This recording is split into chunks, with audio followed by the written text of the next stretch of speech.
நடைபெற இருக்கின்ற இந்த தேர்தல் இந்திய துணைக்கண்டத்தில் அதிமுக்கியத்துவம் வாய்ந்த தேர்தல்.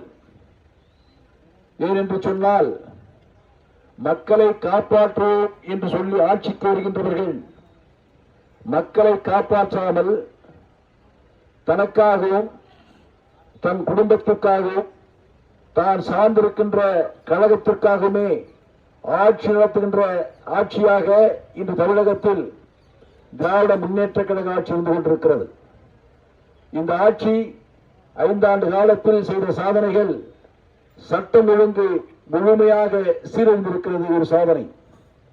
இப்படி சட்டம் ஒழுங்கு சீரழிந்த காரணத்தினால் போதைப் பொருள்கள் நாடு முழுவதும் பரவி கிடக்கின்ற ஒரு நிலை வந்திருக்கிறது.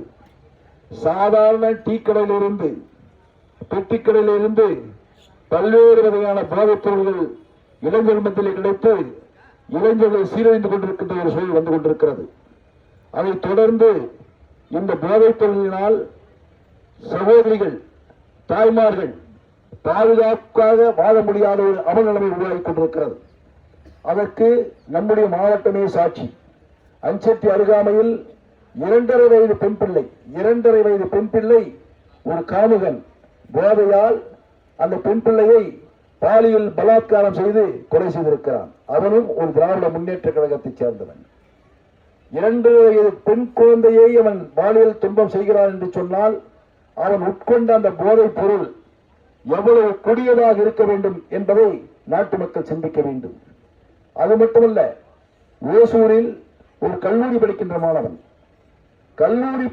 மாணவன் கார் எடுத்து செல்லுகிறான். ஒரு அரசு அலுவலர் வீட்டு முன்பு இருக்கின்ற ஸ்கூட்டரை இடிக்கிறான். இடித்த பொழுது அந்த ஸ்கூட்டருடைய சொந்தக்காரர் அரசு, ஏனப்பா ஸ்கூட்டரை இடிக்கிற அப்படின்னு கேட்டா, இந்த பக்கம் வா அப்படின்னு சொல்லிட்டு அவனையும் இடிச்சு கொலை பண்றான். கேள்வி கேட்ட ஒருவரை, தவறு செய்ததை சுட்டி கேட்ட ஒருவரை கொலை செய்கின்ற 20 வயது இளைஞனாக இருக்கின்ற நிலை. அவன் உட்கொண்ட போதைப் பொருள்.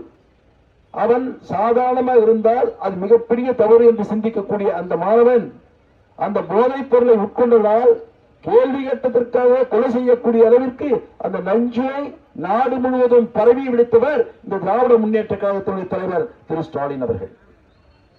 இந்த ஆட்சி தொடரக்கூடாது. இந்த ஆட்சி தொடர்ந்தால் பெண்களுக்கு பாதுகாப்பில்லை, இளம் பெண்களுக்கு பாதுகாப்பில்லை, மக்களுக்கு பாதுகாப்பில்லை. எனவே இந்த ஆட்சியை அகற்ற வேண்டும்.